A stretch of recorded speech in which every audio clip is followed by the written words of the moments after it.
Danieliau, toks klausimas. Labai dažnai žmonės, tai yra pirkėjai, šiaip klientai painioja tokius terminus kaip žalia zona, servitutinis kelias ir inžinerinis sklypas.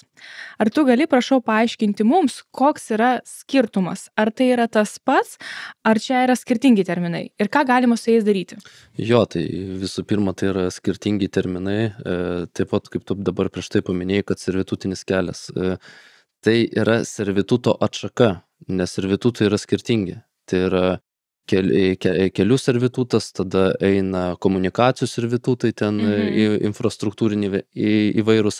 Tada dar yra tokie kaip ir regos servitutas. Netgi ir toksai yra momentas. Nes negirdėjau. Jo, tai regos servitutas yra tada, kai pavyzdžiui, jūsų kaimynui nepatinka, kai jūs statote namą, pavyzdžiui, taip susiprojektuojat, kad jam gadinat vaizdą.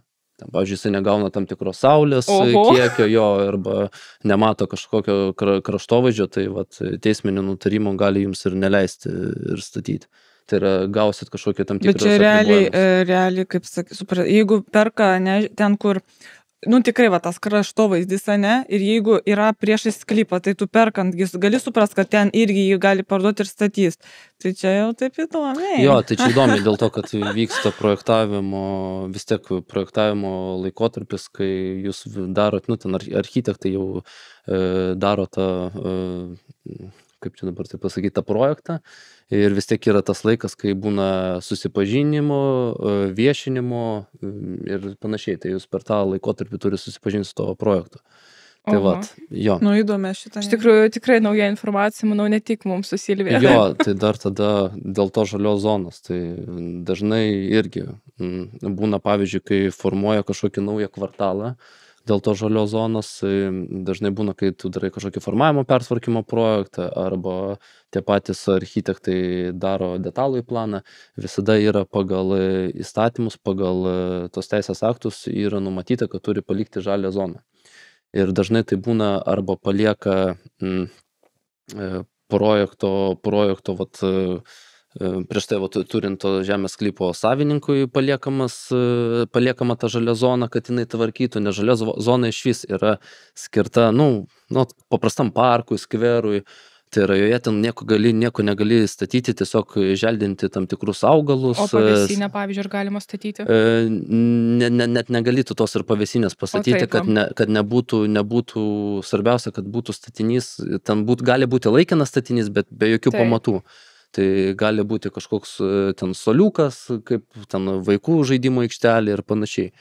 Tai va, tai dažniausiai būna taip, kad dar, pavyzdžiui, jeigu padaro tą kvartalą, kaip sakant, ir dabar tas kvartalo šeimininkas sugalvoja, reikia parduoti man tos sklypus, tai dažniausiai būna, kad pavyzdžiui, aš turiu žemės sklypą, aš parduodu kartu su žalia zona kažkam. Taip. Taip, bet dažniausiai būna, kad yra viena teritorijos ta žalioji zona ir, pavyzdžiui, ten aplinkui turiu 10 sklypų ir yra 10 savininkų. Tai 10 tiems savininkam dar atiduodamės ir tą žolę, zoną, atsiprašau, ir tegul ten tvarkosi. Tai dažniausiai ir būna ir kyla klausimas, tai ką mes su ta žalia zona galim daryti. Tai kaip ir sakiau, kad soliukai ir panašiai. Ten dažniausiai suprojektuoja kažką, vaikam labai naudinga. Jo, ir tada su ta infrastruktūra. Inžinerinės sklypas ir servitutas. Servitutas jau kaip ir pakalbėjome. Jo, čia kelias davažiuoti. Jo, servitutas, pavyzdžiui,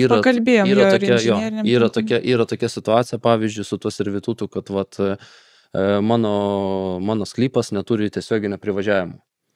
Tai dažniausiai būna, kad arba kažkokie dvišalių susitarimų, tai yra per notarą prašoma iš kaimyno gauti privažiavimą, arba būna teisminės situacijos, arba būna pagal tam tikrus teisinius aktus.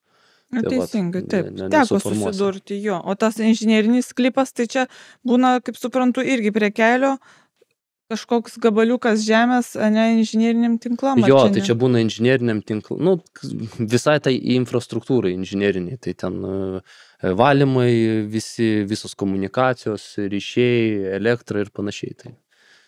O pavyzdžiui, ar tas inžinerinis būtų naudojamas, jeigu, tarkim, yra kelias, tarkim, tas kaimo žvyrkelis, pavadinsim taip, kaip pavyzdys, ane, ir tarkim, ar ta inžinerinė irgi gali kažkiek panaudoti tam keliu, jeigu asfaltuoja? Ne, tai tam ir yra. Inžinerinis yra naudojamas į ateitį. Pavyzdžiui, jeigu yra šiuo metu yra žvyrkelis, tai automatiškai bus numatyta, kad, nežinau, po kokių 15-20 metų gal jis sugalvos asfaltuotis ir vis tiek reikės teikti visas komunikacijas. Taip. Tai yra grinai palikta ta vieta, kad darytas komunikacijas. Bet realiai, irgi kartais gaunu tokių sklypų, kad sklypas ir dar kažkokie popieriai. Ir matau, kad ten realiai 1 arba 2 sklypai ir eina toks paleitas inžinerinis. Ir sako, tai čia viską kartu, tai mes viską realiai čia arba dovanų duodi, arba parduodi simboliškai tą.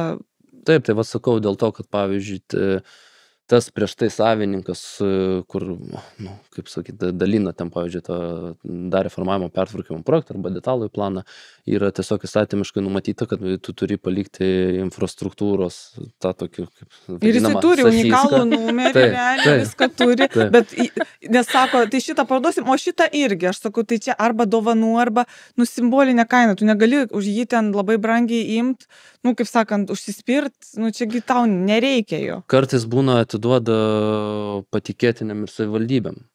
Tos visus inžinerinius, tos visus sklypus, tai, bet čia būna, bet nereta praktika. Aš netgi turiu tokį atvejį, greitai dar papasakosiu. Vienas klientas, žodžiu, turi sklypą, tenais, yra numatyti, yra jau projektas visas, žodžiu, 4 daugiabučiai. Ir jie atidavė, žodžiu, sklypas yra, man atrodo, 90 arų, jeigu aš neklystu, ir jie 25 arus tiesiog atidavė savivaldybei infrastruktūrai ir jiem nereikia mokėti infrastruktūros mokestį. Netgi taip yra pas juos tokia situacija. Nes šiaip tai tu turi kaip ir mokėti pagal mūsų įstatymus privalai, o čia žodžiu, tai juos atleido nuo tos, kaip prievolės. Tai yra netgi toks atvejis, taip. Tai jeigu jūs turėsite daugiau klausimų, ar pavyzdžiui, jums reikia tos informacijos, tai drąsiai galite rašyti, skambinti Danieliui, paliksim jo kontaktus ir taip pat galite susisiekti ir su mumis, jeigu ką nukreipsim.